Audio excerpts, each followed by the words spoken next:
Bonjour à tous, j'espère que vous nous entendez bien. N'hésitez pas à vous manifester dans l'onglet discussion si l'image ou le son ne sont pas corrects et si vous avez des difficultés pour nous entendre. Bienvenue en tout cas à tous à ce deuxième webinaire sur le sujet de la déclaration d'accident de travail qui bascule désormais dans le compte entreprise.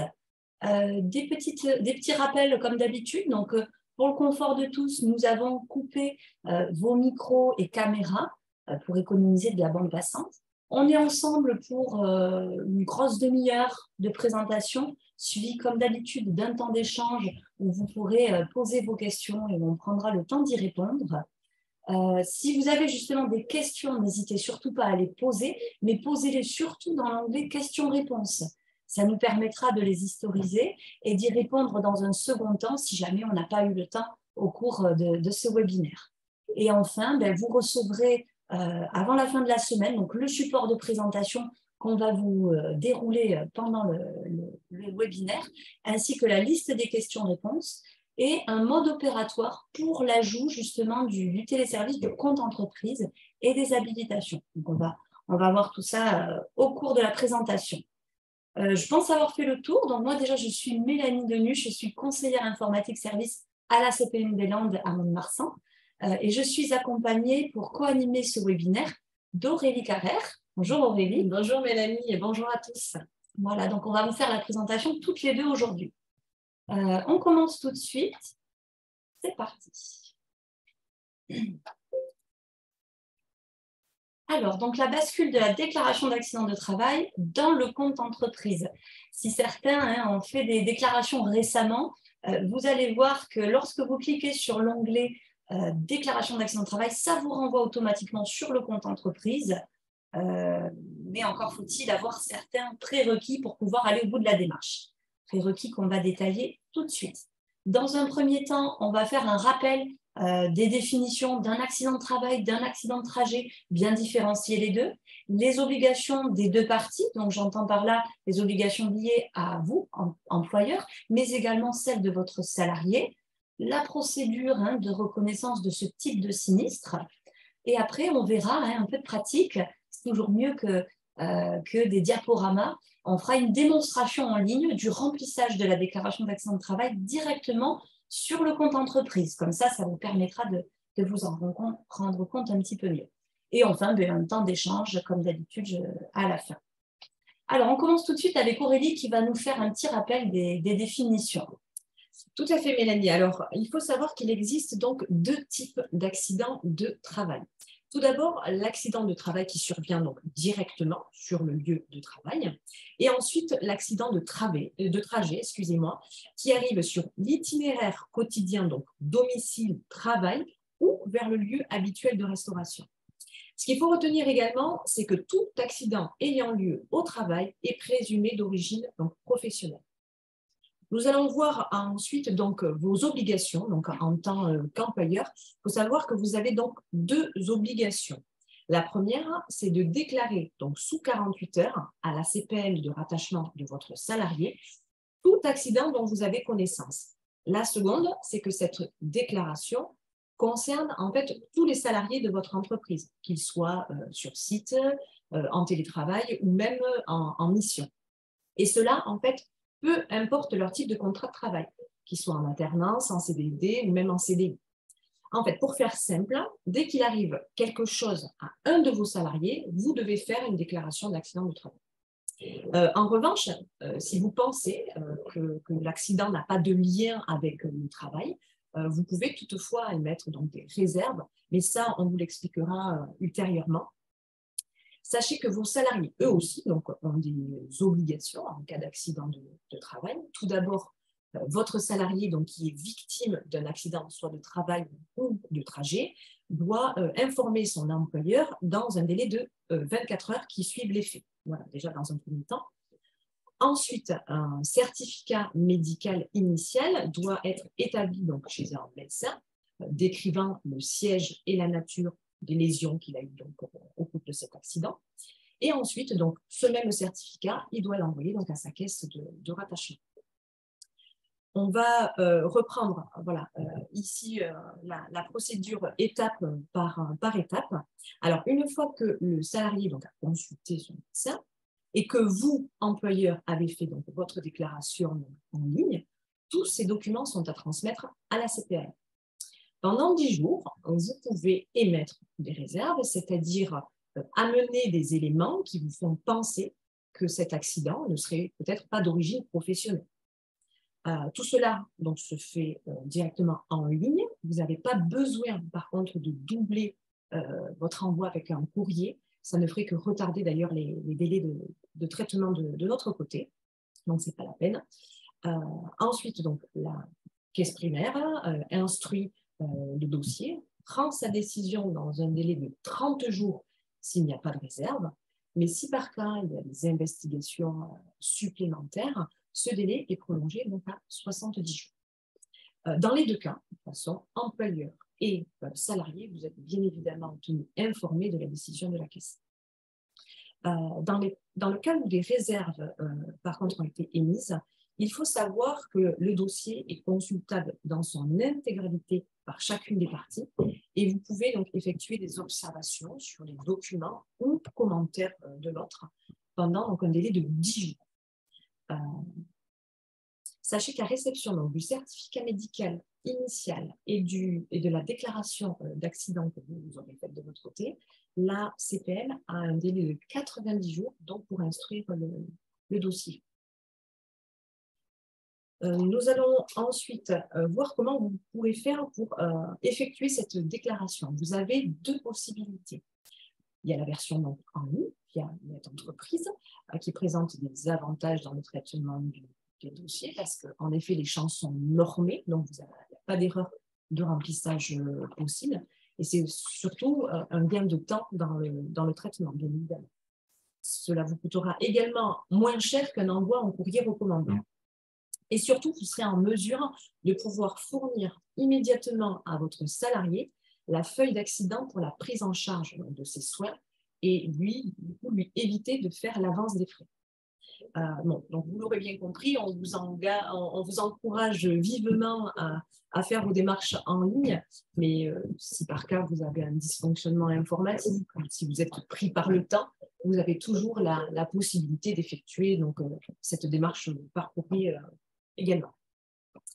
Alors maintenant, nous allons donc vous présenter comment déclarer un accident de travail en ligne. On écoute Mélanie. Merci Aurélie pour toutes ces précisions qui sont, je suis sûre, très utiles à nos employeurs. Alors, donc déjà, nous avons deux prérequis. Le premier, évidemment, c'est d'avoir un compte NetEntreprise pour l'établissement.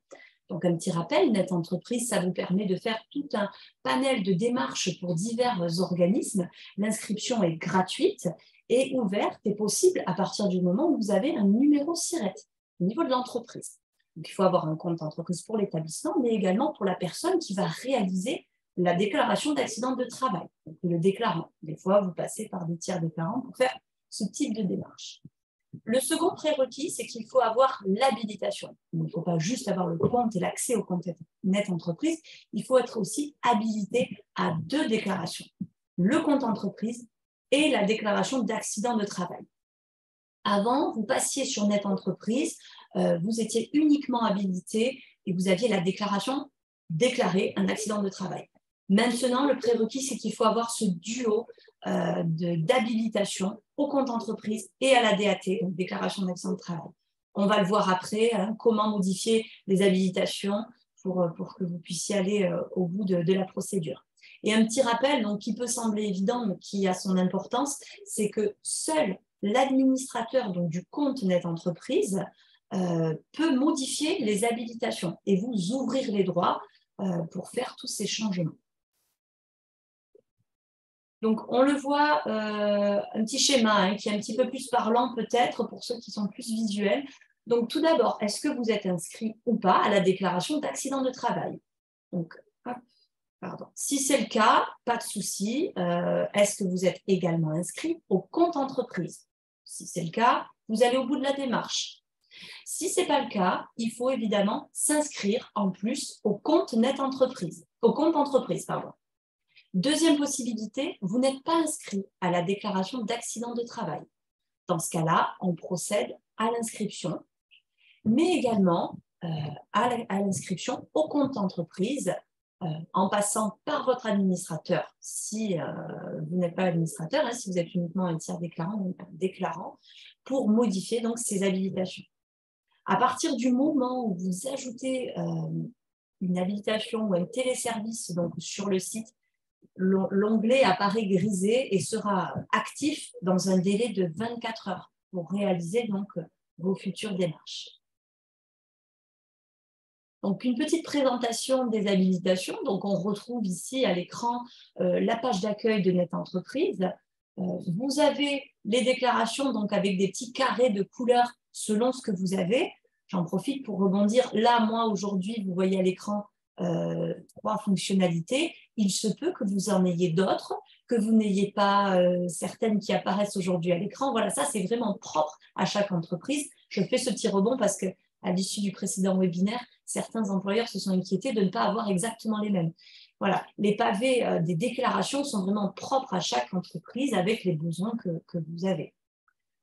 Et en tout cas, donc, pour ajouter celui-ci qui est grisé, donc le compte entreprise, ça se fait en 2 temps depuis le site. Donc, vous commencez par vous identifier avec votre identifiant et mot de passe sur NetEntreprise. Vous allez ensuite ajouter une déclaration, donc le compte entreprise. Et enfin, vous ferez la gestion des habilitations pour vous ouvrir les droits donc, à ce nouveau téléservice. On vous fera passer, on vous accompagnera, mais on vous fera passer également un petit mode opératoire, étape par étape, où cliquer, dans quel onglet, si vous rencontrez des difficultés. À l'issue du webinaire, on va également, comme d'habitude, vous laisser nos coordonnées avec nos lignes directes pour vous accompagner dans cette démarche si vous rencontrez des difficultés. Mais vous pouvez également passer par la ligne, la hotline de NetEntreprise, où on vous a indiqué le numéro, donc 0820 000 516. Donc, la déclaration, vous avez 2 choix, ça dépend de votre logiciel, de votre logiciel de paie. Donc, soit vous allez transmettre un flux qui est structuré de déclaration, donc ce qu'on appelle un mode EDI, échange de données informatisées pour le sigle. Donc, tout simplement, ça veut dire que vous avez la possibilité d'extraire et de faire cette démarche sur votre logiciel et d'extraire directement l'ensemble des données pour les incorporer dans le téléservice. Ou alors, vous passez en mode EFI, donc là, c'est plus ce qu'on va détailler aujourd'hui. Donc, c'est un échange de formulaires informatisés pour faire cette déclaration d'accident de travail. Et donc sur ce mode EFI, vous allez retrouver donc, le déroulé de la déclaration d'accident de travail. C'est un déroulé qui est allégé. On retrouve les 5 étapes qu'on connaît habituellement avec l'identité de la victime, de l'entreprise, les circonstances de l'accident, la possibilité d'ajouter des pièces jointes, des réserves et enfin, la dernière étape, la validation. Donc, ce sont des choses qui vous parlent. La durée estimée pour faire votre déclaration d'accident de travail via le compte entreprise est en moyenne de 10 minutes. Et la dernière phrase qui est très importante, je l'explique, disposer des éléments nécessaires au remplissage. Qu'est-ce que ça veut dire? Avant, sur NetEntreprise, vous aviez la possibilité de faire un brouillon, une sauvegarde de votre déclaration, c'est-à-dire de commencer la démarche et, tiens, il vous manque une précision, vous allez voir une autre personne, vous allez dans un autre service, vous mettez en attente votre déclaration. À ce jour, ce n'est plus possible par le compte entreprise.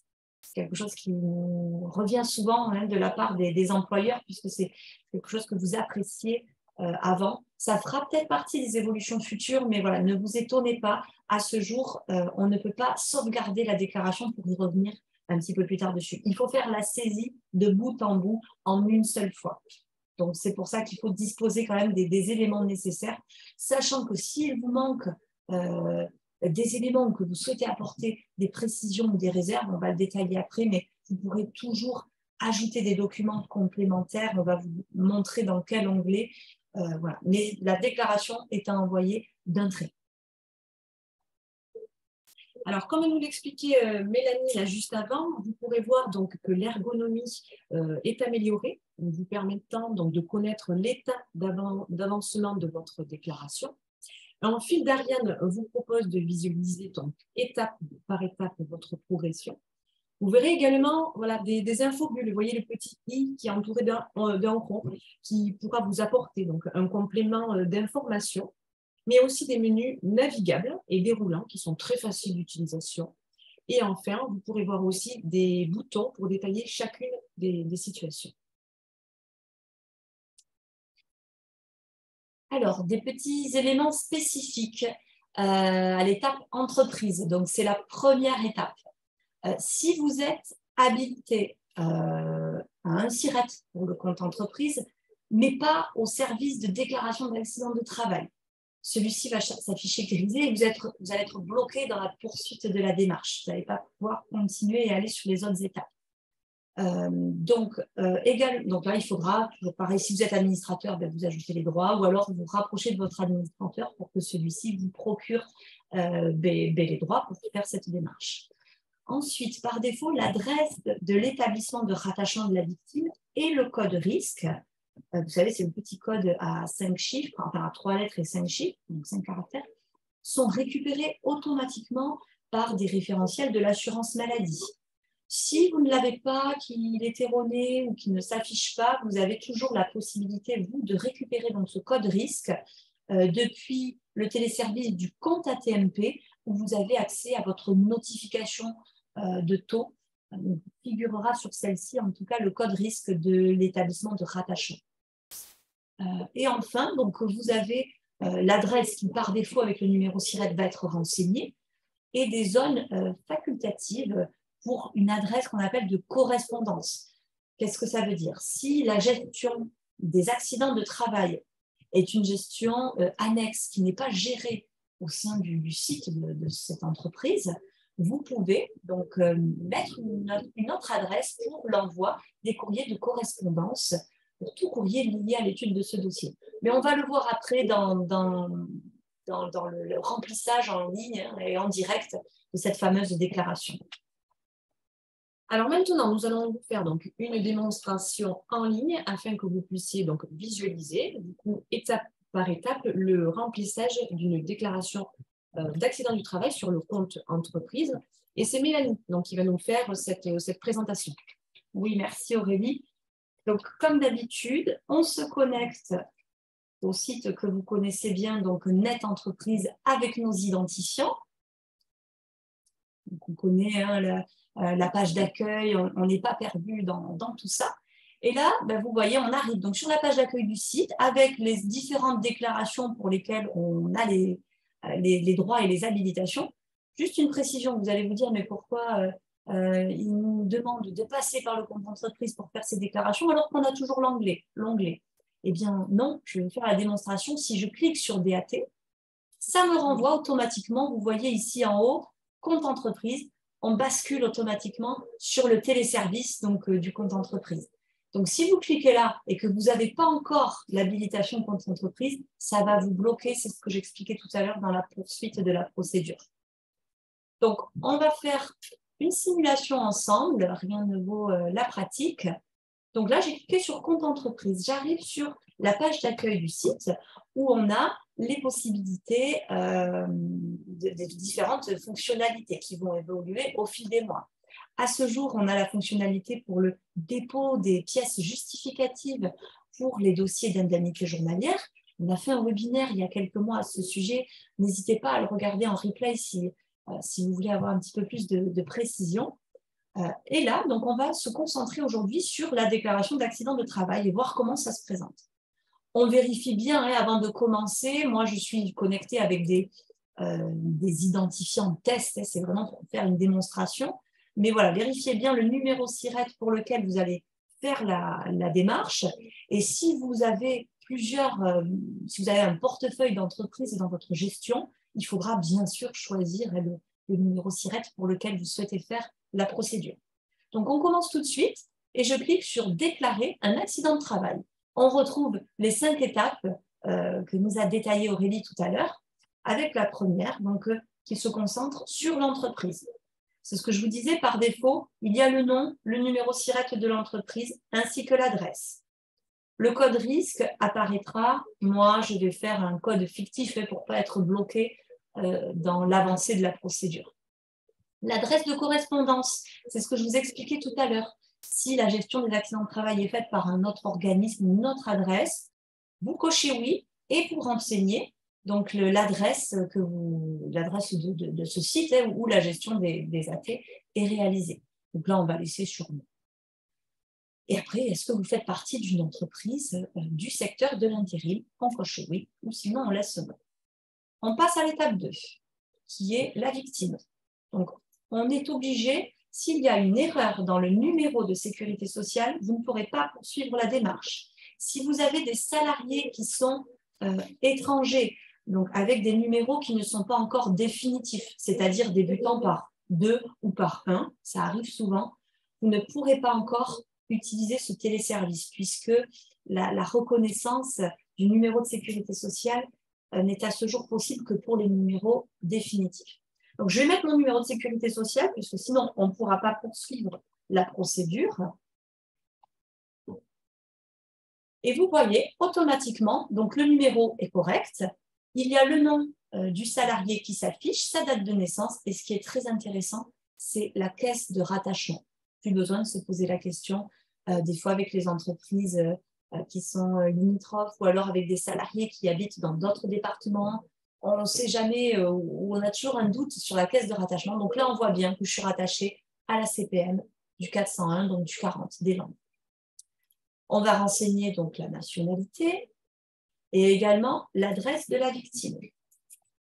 Donc, on va mettre une adresse fictive. J'habite à Mont-de-Marsan. Oui. La date d'embauche de votre salarié. Donc, on peut cliquer ici pour revenir sur les mois. On va mettre, par exemple, on peut également revenir sur l'année. Donc, on va mettre que j'ai été embauchée en 2020, le 4 mai. La catégorie professionnelle du salarié. Donc, on voit, on a plusieurs propositions.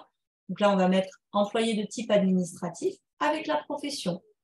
Employé, autre employé de type administratif, on a plusieurs choses en fonction de ce qu'on a coché précédemment. La profession, si vous voulez apporter une précision. L'ancienneté dans le poste, là on va mettre 1 an et plus. Vous avez également moins d'une semaine, etc. La nature du contrat, comme disait Aurélie, quelle que soit la nature du contrat, on déclare pour tout le monde. Apprenti, intérimaire, CDD, on déclare pour tout le monde. Et enfin, la qualification professionnelle. Donc là, on va mettre employé. Ça bascule en bleu, vous voyez, ça veut dire que l'ensemble des cases obligatoires sont bien remplies. Donc, on peut passer à la 3e étape, qui est la description de l'accident de travail. Donc, la date de l'accident. Donc, je me suis blessée hier. Et on doit mettre l'horaire. Soit vous le tapez ici, soit vous avez une petite horloge. Voilà. Est-ce qu'il s'agit d'un accident constaté ou connu? Constaté, ça veut dire que le salarié n'était pas seul, qu'il y a eu des témoins, qu'il était en présence d'autres collègues au moment des faits. Connu, ça veut dire qu'on vous a rapporté l'accident. Le salarié était seul au moment des faits. Il est venu vous voir dans un second temps pour vous dire « je me suis blessé sur mon lieu de travail, j'ai eu un accident de travail ». Et on indique toujours pareil la date. En général, c'est souvent la même. Les horaires de travail de la victime le jour de l'accident. Donc, n'hésitez pas. On va dire que je devais commencer ma journée de travail à 8 h et la terminer à 17 h. On peut ajouter des plages horaires supplémentaires. Mais donc là, on voit bien que mon horaire de travail est bien dans la tranche horaire de ma journée de travail. Le lieu de l'accident, très important. Est-ce que c'est le lieu de repas, un lieu de travail occasionnel? Si par exemple vous envoyez des salariés sur un chantier, lors de missions qui ne sont pas forcément permanentes, au cours d'un déplacement, etc. Voilà, vous avez plusieurs choix. Moi, on va mettre que c'était le lieu de travail habituel.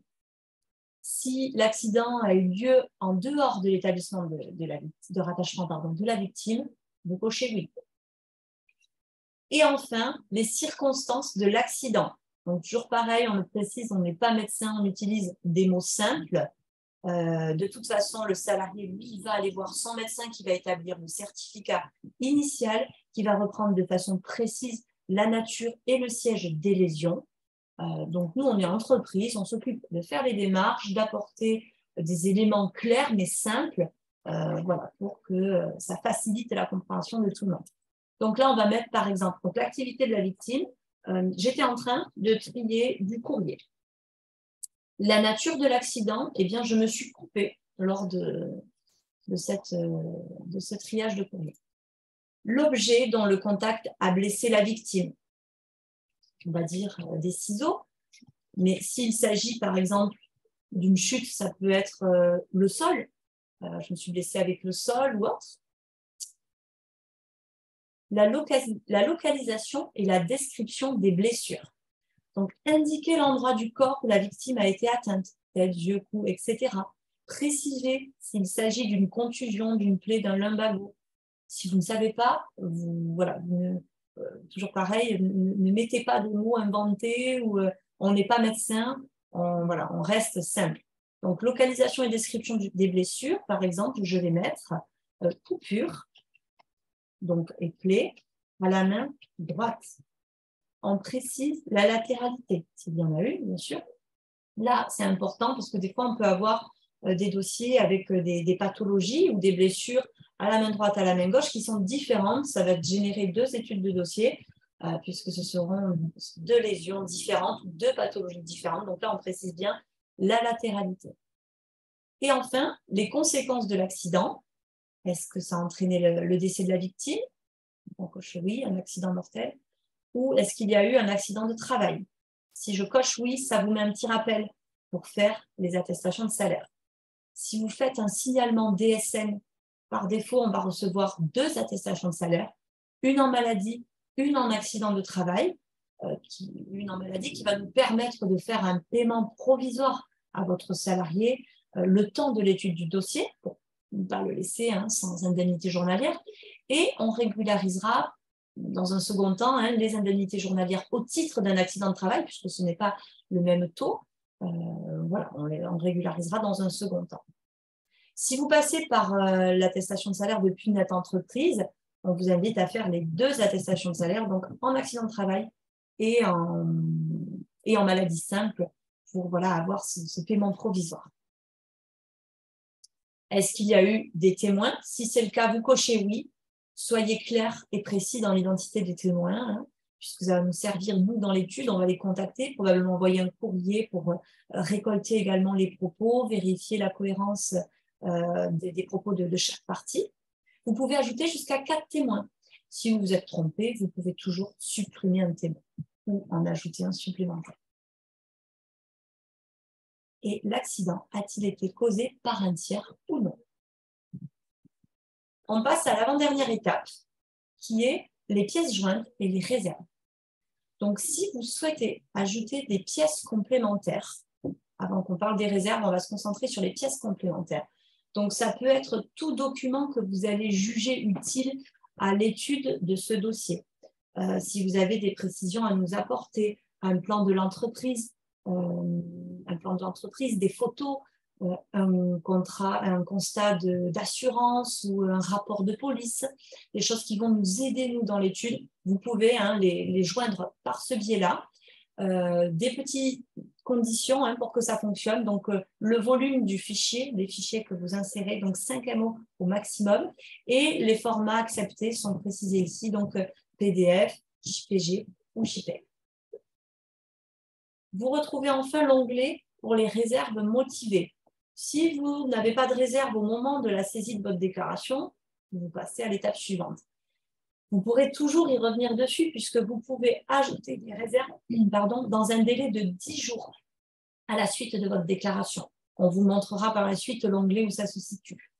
Par contre, ici, le nombre de caractères est limité. Donc, si vous n'avez pas suffisamment de place pour mettre vos réserves, si vous avez un doute sur le caractère professionnel donc, de cet accident, Vous avez vu sur des réseaux sociaux que votre salarié s'est blessé au foot le dimanche soir. Le lundi matin, il arrive, il vous dit « je me suis fait une entorse à 8 heures en arrivant sur l'entreprise ». Vous avez des doutes, faites votre déclaration quand même, c'est une obligation légale. Par contre, vous pourrez ajouter des réserves en apportant ces précisions au service.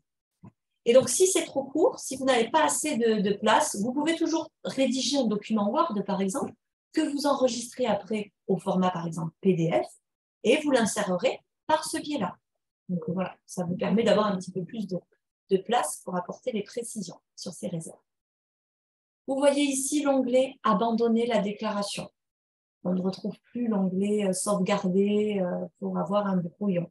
Ce que j'expliquais tout à l'heure, la saisie de bout en bout. Et enfin, dernière étape, donc la validation. Je ne vais pas la faire aujourd'hui parce que sinon, ça va réellement envoyer une déclaration d'accident de travail me concernant au service de ma CPAM. Par contre, je vais vous montrer hop, sur quoi vous allez tomber. Voilà. À la fin de la dernière étape. Donc, la signature et la validation. Donc, vous allez devoir cocher que ces propos donc, sont bien exacts. Vous engagez à la véracité de vos propos. Et donc, cliquez sur « Valider et transmettre la déclaration à l'assurance maladie ». Automatiquement, vous allez avoir 3 fichiers téléchargeables. Donc, il s'agit du SERPA qui va reprendre votre déclaration, la saisie que vous venez de réaliser, l'accusé de réception, donc l'ARL, qui est la preuve de votre démarche sur le site, et enfin la feuille d'accident, qui est la feuille à remettre à votre salarié, du moins pour la première délivrance. Après, c'est la CPAM qui fait les renouvellements, mais pour la dispense d'avance de frais, pour tous les soins qu'il va avoir liés à son accident de travail, il présentera ce document aux médecins, aux kinés, aux infirmiers, peu importe, qui vont le dispenser de faire l'avance des frais. Vous pouvez télécharger manuellement document par document, ou alors vous pouvez vous enregistrer automatiquement l'ensemble des pièces. Ça va s'enregistrer dans un fichier zip qui sera enregistré sur votre ordinateur avec le numéro de dépôt de votre déclaration d'accident de travail. Voilà, et on retrouve ici donc l'ajout des réserves. Une petite précision, on va voir si je peux vous le montrer directement. Alors, j'abandonne la déclaration. Vous voyez ici, je retombe sur la page d'accueil du compte entreprise. Tout à l'heure, on est passé là. On va partir du principe, voilà, j'ai fait une déclaration. Par contre, on m'a rapporté des propos où j'ai eu connaissance de certains faits qui font que j'ai des réserves sur cet accident. Je souhaite en ajouter. Donc, par défaut, vous retrouverez ici les accidents de travail qui sont susceptibles d'avoir une réserve ajoutée. Là, ici, je n'ai rien parce que je n'ai pas réellement déclaré d'accident, mais si vous en avez, ça se trouvera ici et ça se présentera donc de cette façon. Vous voyez, vous aurez plusieurs lignes comme ça pour ajouter les réserves. Vous pourrez également passer sur cet onglet de la page d'accueil et ajouter des réserves. Et ça restera actif pendant 10 jours, suivant la déclaration. Voilà, c'est la petite précision, mais ça ne change pas par rapport à la précédente procédure que vous connaissiez. Voilà donc pour ces grandes nouveautés. Donc vous voyez, c'est quand même assez simplifié au niveau de la procédure et des étapes. Ça reste quand même assez intuitif. Si vous avez des questions, on va prendre le temps maintenant d'y répondre. Aurélie, est-ce que tu as fait un petit tour des questions de nos internautes? Alors, oui, Mélanie, nous avons quelques questions de nos employeurs. Oui. Alors, la première, c'est donc, j'ai oublié d'imprimer la feuille de soins pour mon salarié. Est-ce que je peux la retrouver? Alors, comme vous disiez, Mélanie, tout à l'heure, non, malheureusement, ce n'est pas possible. En fait, la feuille d'accident est téléchargeable donc à la fin de votre déclaration. On ne peut pas revenir dessus pour réimprimer, à part si vous l'avez enregistré dans votre fichier zippé. Par contre, toutefois, voilà, si vous ne l'avez pas non plus enregistré, vous avez la possibilité de contacter la ligne employeur, donc au 36 79. On sera en mesure de pouvoir vous donner un CERFA vierge à remettre à votre salarié. Tout à fait. Ensuite, nous avons également l'onglet réserve va-t-il disparaître après les 10 jours? Alors oui, une fois les 10 jours francs passés après votre déclaration, en fait, l'onglet disparaîtra et vous ne serez plus en mesure d'ajouter de nouvelles réserves. Il ne sera plus accessible en fait. Alors, peut-on mettre la première personne avisée dans la partie témoin? Alors oui, si la première personne avisée est témoin de la scène, mais sinon, non. En fait, il faut que le témoin soit là au moment des faits, c'est-à-dire qu'il voit l'accident. Si je prends un exemple, je suis là dans mon bureau, j'entends un bruit dans la pièce à côté, j'entends mon collègue, par exemple, qui se fait mal, j'y vais de suite. Alors, certes, je suis la première personne avisée parce que j'arrive sur les lieux de l'accident, mais je n'ai pas vu les faits. Donc, à ce moment-là, je ne peux pas être considérée témoin, en fait, tout simplement. Voilà. Je n'ai visiblement pas d'autres questions, Mélanie. Non? Non. C'est une dernière qui arrive. Bonjour, où peut-on déposer l'attestation de salaire sur Net Entreprise?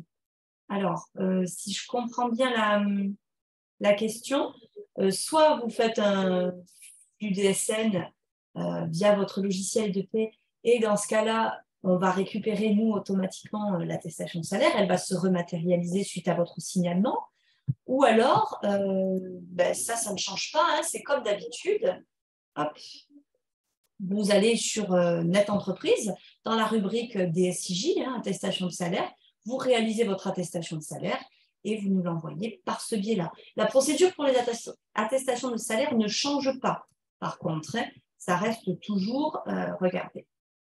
Hop, là par exemple, j'arrive sur compte entreprise, c'est pour l'instant réservé au dépôt de pièces justificatives pour les dossiers d'indemnité journalière, la réalisation des accidents de travail, des déclarations, pardon, et l'ajout de réserve éventuellement. Mais les attestations de salaire, si vous passez hors DSN toujours, vous passez via cet onglet. Hein. Après, vous choisissez ce que vous voulez faire, attestation de salaire ou consulter vos bordereaux pour les paiements d'indemnité journalière en subrogation uniquement. Mais voilà, la procédure ne change pas du tout pour cela. Je ne vois pas d'autres questions pour le moment. Bon, n'hésitez pas à les, de toute façon, à les dire et on y répondra. On vous enverra donc un petit récapitulatif de toutes les questions. Sur cette slide-là, vous retrouvez donc la boîte à outils avec des contacts utiles, toujours pareil. La ligne du 3679, donc qui est la ligne employeur, ouverte du lundi au vendredi pour le suivi de vos dossiers, vérifier vos paiements, etc. Nos coordonnées, nos lignes directes à Aurélie et moi-même, mais vous avez également un QR code. Si vous le scannez avec votre téléphone, ça va vous montrer l'ensemble des coordonnées de notre équipe, puisqu'on n'est pas que toutes les deux. On est une équipe de plusieurs conseillers à la CPM des Landes. Et enfin, donc l'adresse mail générique pour nous envoyer vos demandes également par mail. Je précise que ce type d'adresse est réservé vraiment pour toute question sur l'ajout d'un téléservice, les services en ligne de l'assurance maladie. Elle n'est pas destinée aux réclamations, à vérifier des indus, suivre des paiements. Voilà, pour tout ça, vous passez ou par Net Entreprise ou directement par la ligne du 3679. Et enfin, donc des sites pratiques, toujours pareil, Amélie pour les employeurs, pour la législation, Net Entreprise, la DSN, notre chaîne YouTube qui a été créée donc en début d'année où on met en replay tous les webinaires, donc vous allez le retrouver là, début août, celui-ci à disposition, mais vous retrouverez également les précédents, celui sur le compte entreprise, le dépôt des pièces justificatives, le congé paternité, tout un tas de sujets qui vous concernent au quotidien. Et enfin, on vous invite également à vous abonner donc à la newsletter de 3 minutes entreprise, donc qui est une édition régionale, où vous avez tout un tas d'informations sur les nouveautés dédiées aux entreprises, un agenda avec les dates des futurs webinaires et les rendez-vous importants. Merci en tout cas d'avoir été, de votre fidélité à ces webinaires. Donc, on reviendra vers vous, je pense, début septembre pour de nouveaux sujets. N'hésitez pas à nous solliciter si vous rencontrez des difficultés pour l'ajout du téléservice ou si vous avez des questions à la suite de ce webinaire. On se tient bien sûr à votre disposition. Et en tout cas, je vous remercie pour votre attention, d'être aussi nombreux à chaque rendez-vous. Et on vous dit à très bientôt. Merci à tous. Bonne journée. Merci. Au revoir. Merci. Au revoir.